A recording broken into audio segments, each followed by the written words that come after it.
On my way back to Brunswick, a long day. I actually had to come in and get my oil changed before the races. So I've been here since 4:45 and it's almost midnight. On my way back to Brunswick now. Now tomorrow morning around 9 o'clock, I'm going to head to the Red Mile for my partners on La Dorraine. I'm going to come in tomorrow morning and go with her, see what changes we want to make on her, and look to potentially qualify her on Wednesday or Thursday, whatever day they qualify here. She might not be our only one to qualify, I'm not sure. But we will look to get her squared away and going soon.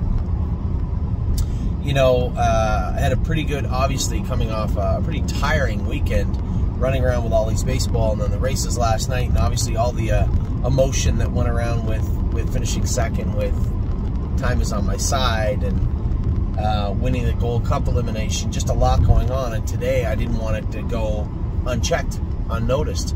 We had a big day today. We had 3 Buckeye Colts in. 3 Buckeye Colts in Ohio. We had a Stallion Series Colt in Poconos. We had our boy Arrowhead Hanover. He was in the Poconos also, 5-2 morning line. And we had a couple of horses in Ontario racing in the Prospect Series in Georgia the Jungle. And Don't Talk About Bruno.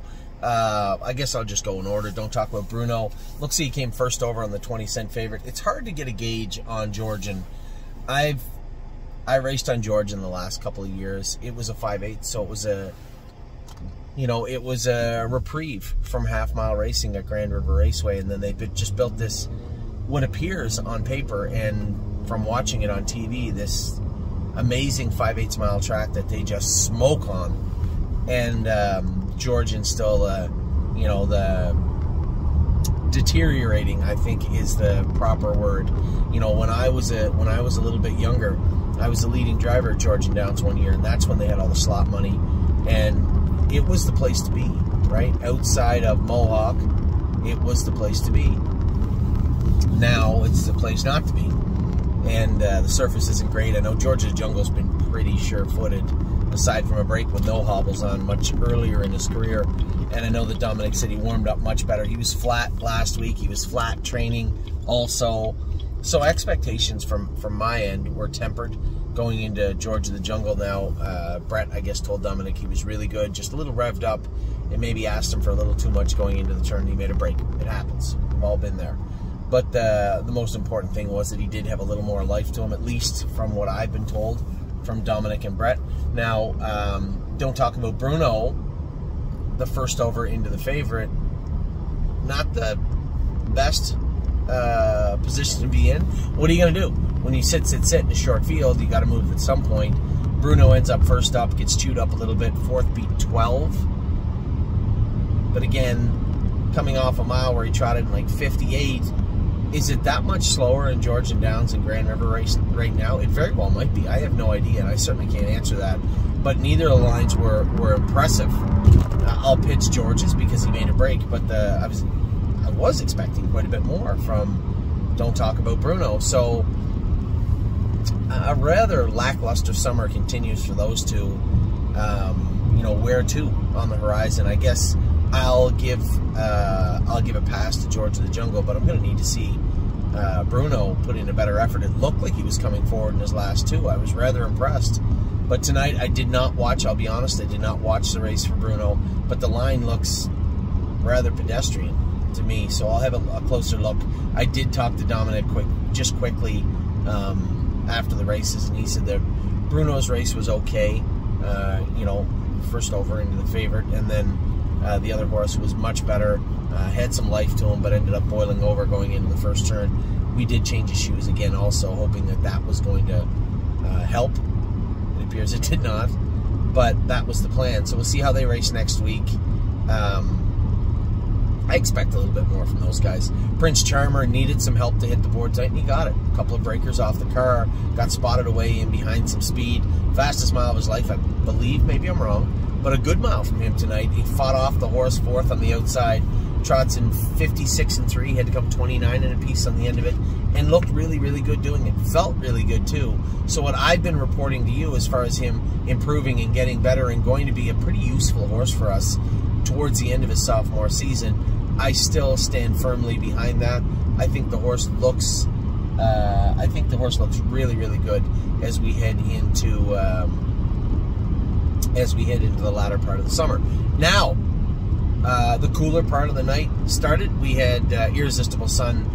He just jogged. He won very, very easily, very convincingly. I was motionless in the bike. Never moved my whip off the shoulder, never kicked the earplugs. I just asked him to do his work, and he was more than happy to do it. An easy winner at 56 and 1, which doesn't go without saying. He was only 2/5 behind two-fifths ahead of what Prince Charmer trotted. So it was a very good mile for Prince Charmer tonight. Manhattan Money, I thought he was rather flat. I thought he was going to put in a much better performance. Now, I would love to know how they scoped him. Tim said they scoped him after the race, and he was full of mucus, showed a couple of streaks of blood, but more than enough mucus to cause that. So obviously, my concern is now you're shipping back a number of hours back to the meadows, hopefully get some Banamine into them for the ride, and then start with lots of fluids, maybe light antibiotic. I'll leave that up to him and Dr. Stanek, obviously, to take care of both him and Arrowhead, because Arrowhead also scoped with a little bit of mucus and a couple of spots of blood. So same type of thing this time of year. It's always that tug of war. You're trying to keep them clean and keep that mucus out of them. It's very hard to do. It's, you know, the tail end, I suppose, of allergy season. And obviously one raced poorly because he has a ceiling. He's a nice horse, but he's a big, strong colt, but a gigantic 2-year-old, and he can only do so much. I thought he would win off those fractions. I thought he would hang on to win. Instead, he was beat probably, what, 2-3 lengths. Had to trot in 58. Not a horrible mile, but I did expect a little bit more from him. And then obviously when you hear about the mucus and a few streaks of blood, that's more than enough to make up for that, to bridge that gap. But again, you want to get those horses back cleaned up. They got to go to Philadelphia in a week. So easier said than done. I know Tim is on it, and they'll start aggressively. Probably already did, but definitely in the morning. And then Arrowhead Hanover, Mark called me after and said, you know, if Dave takes me to head of lane, I'm certain I'm a winner. Raced great. You know, Arrowhead Hanover is one of the best colts in the division. It's so reminiscent of White Tiger and Lawmaker because those two were horses that were in the division. Both those colts second beat ahead in their respective finals that year. Maybe a half length at the most, but I know I was closing in on both of them. Lawmaker I was trying to weave through, and Fashion Woodchopper, oddly enough, Flashfly's brother, is the one that beat us at the wire with Dave Miller. Was it Fashion Woodchopper, or was it the other horse? I know he was in there that year, and he was a very good colt. I forget the name of that horse. Either way, it doesn't matter. Lawmaker was great that year, just got picked at the wire, couldn't get through with the wire, and then White Tiger again screaming on the end of it. I thought I was a winner all the way to the wire.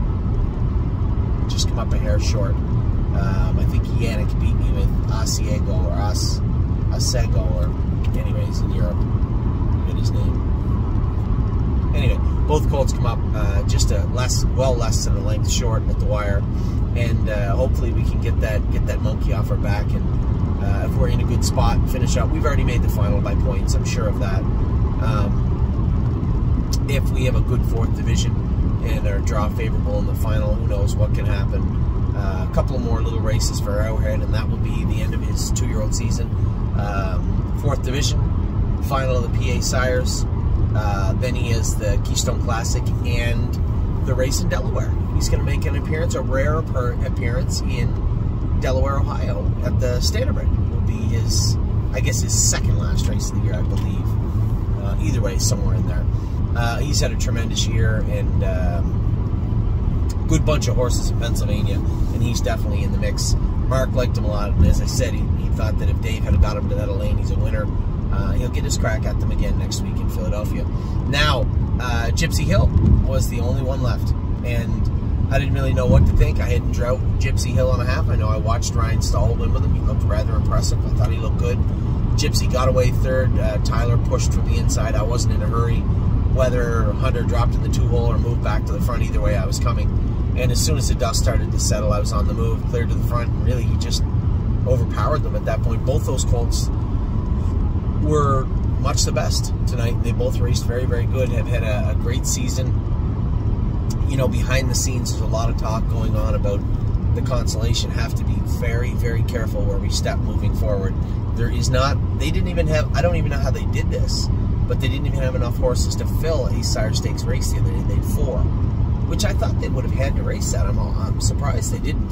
Even if you say, well, I don't want to bet on a 4-horse race, fine, have it before the races, but I think there's some sort of rule. It's just never happened before, I believe, where you have to have 5 to race. Now, that's not the biggest problem. The biggest problem is you try and get in there. There's only maybe 10 or 11 eligible right now. As of right now, there's not enough horses to fill a Constellation. And if you happen to stumble into a 3rd or 4th, now you're racing in the final against Tennessee Tom's, Bazzano, and that other horse that, the horse that finished 3rd, hung out, or whatever his name is, raced great again also in the Ohio fair race. So beware. Just go in there and step yourself into a 3rd or 4th. All of a sudden you stepped into a hornet's nest. We're looking for the Buckeye Final with Irresistible Sun and or Gypsy Hill, and the Constellation with one of them. It would almost be financially catastrophic if we had to step into the final. If we step in the final, we're not allowed to race in the Buckeye. So just, we're treading as lightly as we can here moving forward. Both those colts fit the Buckeye Final. Do we want to race them? Do we want to risk one of them? I really don't think it would be wise to risk it with Irresistible Sun. Here's my thinking behind that. Irresistible Sun is going to be one of the prohibitive favorites in the final, right? There's one other colt, I think Stewart's colt's a nice colt, but he's coming in razor sharp. And Danny's colt too, if he had to run tonight. These horses are coming in razor sharp. Gypsy Hill maybe just a step off his flank.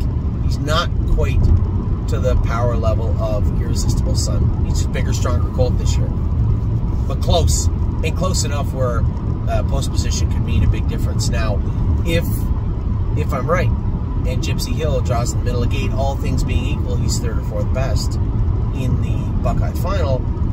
It may not be the end of the world to race for 300. 4th place finish is 24,000. That's almost right on finishing 2nd in the Buckeye Final.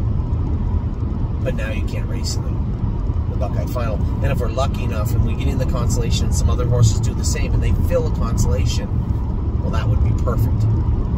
That would be very good. But all these are razor thin numbers, so we got to be careful what we do here. It may just be as easy as abstinence. Just abstain from racing in the 4th division. Let them work it out, and we focus on what we've been having luck with, which is the Buckeye division. So those are the options. That's what is going on right now. I think both those colts, I don't want to be wrong about this, but I believe both those colts have secured berths in the Buckeye Final. I would imagine they've got at least 2 wins now each, I think, if I'm not mistaken.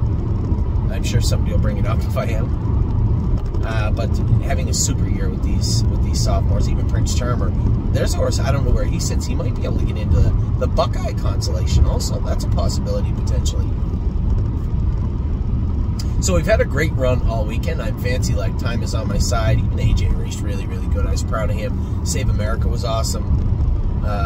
Prince Charmer was as good as he's ever been tonight. Maybe better. And then Gypsy and Irresistible Sun raced very, very well. Arrowhead Hanover narrowly missed in the Sire Stakes elimination in the Sire Stakes leg in Pennsylvania also. So a great end to the weekend. We're starting off the week fresh. Don't miss tomorrow. We have Rock Shining Star who's going to race. That's not 9:01 a.m. Obviously, he raced at 9:01 p.m. tomorrow evening. Arson is going to kick it all off at 1 o'clock. Gymboree, Grand Slam Dio, Atrant, Rosetta, Green Glitter races tomorrow. Love and Affection is back in again. Great Bet is going to look for a little softer trip tomorrow. And All Gas, No Brakes is back reunited with Chris Christopher, the last person to win with him. I am going to stay over and stay in town. I'm going to race Pickpocket, Memory, and Imagination on Tuesday, and then I'm leaving. I will almost be home by the time Captain Incredible races. Literally 3 hours and 29 minutes carded difference. When you factor in the drag at the Red Mile right now, there's a very real possibility I'm on my doorstep almost when Captain Incredible races. So good luck to everybody racing throughout the rest of the week. We still have so much going on. This week is going to be chaos between the Poconos and Ontario and the Gold Cup and the draws and where we're going to go and if I can go and how I'm going to get there. Just an intensely chaotic week ahead of me, but it all starts tomorrow and it'll be fun to race the fillies in Lexington. So with that, I'm going to let you go. Hope you guys have had a wonderful weekend. It has been a tremendous weekend for us, and I can only hope we keep it going next week. Take care.